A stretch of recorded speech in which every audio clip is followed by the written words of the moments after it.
Hey guys, this is Thomas over here at NurseMoneyTalk.com, and in this video what I want to do is I want to talk about how you can become a registered nurse. And in this video I'm actually going to give you 8 simple steps you can use and follow to get you on your goal of becoming a nurse. Now before I get to that though, if you're not already subscribed, I want to go ahead and invite you to hit that subscribe button on this channel. I talk about all things related to nursing school, and of course nurse life. Let's go ahead and get started. Now one thing I will kind of preface before I begin is that for this track what I'm actually focused on is more or less the BSN, so the Bachelor's of Science in Nursing. That is for the most part what I'm focused on to become a BSN RN.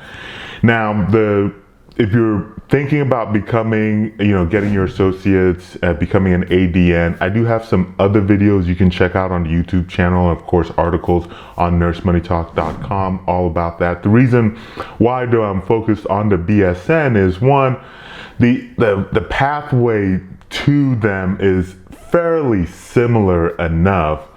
But the other thing is that the BSN is for the most part the preferred route to getting your RN, which there's some jobs that and even some jobs that won't be available to you if you don't have an ADN. Of course, if you want to go become, get a master's or doctorate or whatever, the BSN is kind of like the pathway you'd want to go anyway. But even some schools in certain geographic areas are taking more of a preference towards the BSN nurse, I should say.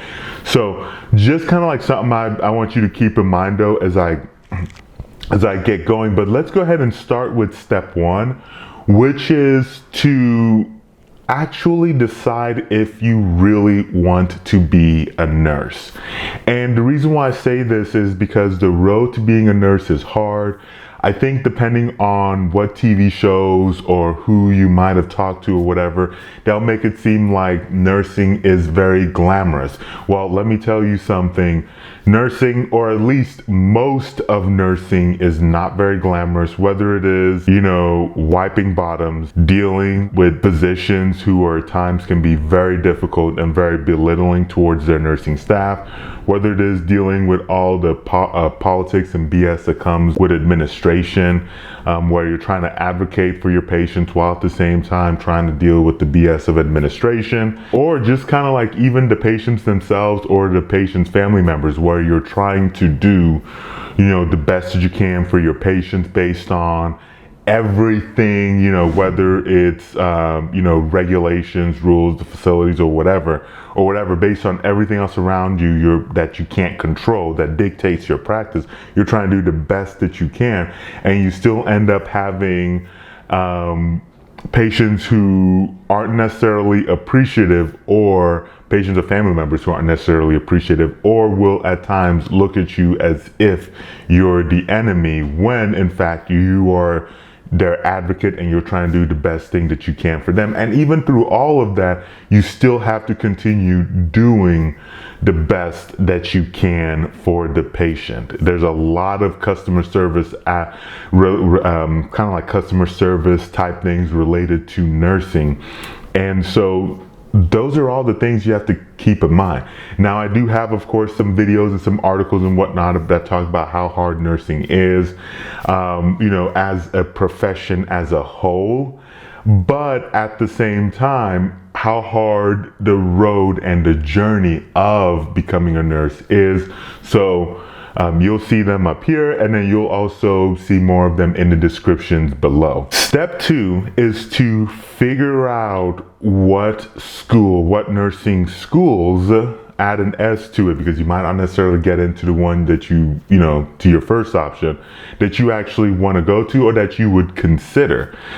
So this could range from in-state, out-of-state, private, public, maybe even going back to our original thing, like do you want to go for the BSN route or the ADN route? And so all of this plays a factor for a couple of reasons. One, it will play a factor in terms of your cost, so how much you will pay for a nursing program. But the other thing is that these will also all play a factor in terms of what prereqs you're actually going to have to take. Now, a lot of these prereqs are very similar. I do have a video that talks more about nursing school prereqs, which you'll see up here, and they'll also be in the descriptions, but some of them are going to be different. And even if, like, for example, like, maybe they want you to take psychology statistics, for instance. Well, one program might accept it from one school and not the other for, I mean, whatever reasons, you know, out there. But either way, so what I would actually recommend is go to NurseMoneyTalk.com/schools. You know, you'll find a form you can fill out, find nursing programs and whatnot. They'll actually even, you know, if you want, reach out to you. And so, but once you actually find programs that you are interested in, then at that point, then I would talk to the recruiter and just kind of get a list of what their prereqs are, compare them together, and then also make sure that they'll transfer over. One other thing I will kind of throw out in here is that depending on who you talk to, they might be fixated on, well, you should go to this school because of X, Y, and Z. You know, I made a video that talks about, does the nursing school you go to actually matter? And so definitely check out that video. But to give you the quick answer to that is, for the most part, a lot of people will place emphasis on certain programs or certain certain programs or whatever, when in all actuality, it doesn't really matter. For the most part, you know, you're just probably looking more or less at, what is the program that's going to prepare me for nursing school, get me from point A to point B, and then be able to pass boards? But I have more, I go into that in a lot more details in that video, so definitely check that out. So step 3, which I've already kind of touched on already in step 2, which step 2, of course, was figure out the school. Figure out what schools you'd like to go to. Step 3 is talk to a recruiter. And in this one, like I already mentioned, figure out what prereqs that you need. You know, are your prereqs going to transfer, and so on and so forth. The other thing you need to really look at is look at kind of like the overall admission criteria for those programs. So do you have to write an essay? When are the deadlines? And all these other things, like, is the program you're getting into, is it very, very competitive? Or the people who normally, or the students who normally get into that program, so they usually in the upper echelon when it comes to GPAs. Not saying you can't get into a nursing program with a low GPA. That's also another video I made touching on that. But looking at that, you might have to be realistic that if you have a low GPA, or if you're somebody who you just have to be honest, you're not going to be at the very top end of your class. You might not be able to get into that program. And so these are all the things that you're going to have to kind of start figuring out, because there are huge differences in programs in terms of admission criteria, costs being one of them. So definitely make sure that once you get to that point, that you're not surprised that all of a sudden you can't get into the program you want, either because of costs or because you're just academically not going to be able to get into that program. Now, step 4 is to take your prereqs, and your prereqs will probably take you somewhere about roughly 2 years or so, if you're going full time, to knock out all those prereqs. Like I already said, I already have a video on that, so definitely check that out. But I won't really get too much into the prereqs on that, so watch that video if you want like a more deeper discussion on prereqs. Step 5 is to then look at applying to your program.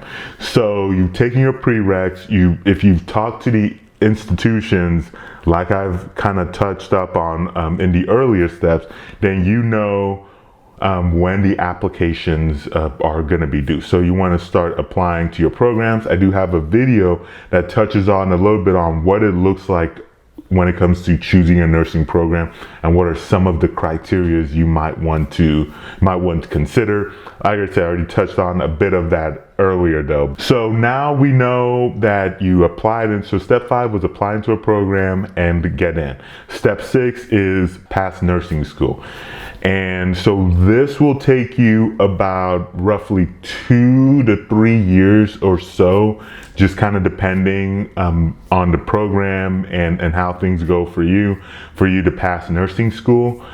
So once you pass nursing school, step 7 is to then pass board. So for the RN, you will have to take, it's called the NCLEX RN. And so that is the licensing board for becoming a registered nurse. Now, don't confuse that with the NCLEX PN, which somewhat similar exams, obviously administered by the same National Council of the State Board of Nursing or whatnot. But the NCLEX PN is the licensing exam to become an LPN or LVN, which that is not what we're talking about in this video. We're talking about to become a registered nurse. And step 8 is going to be to start working as a registered nurse. So if you have any questions over any of these steps, like I said, watch some of those videos, some of those articles that I mentioned or that are in the descriptions. Let me know in the comment section if you have any questions. Thank you so much for watching this video, and I will catch you very soon in that next video.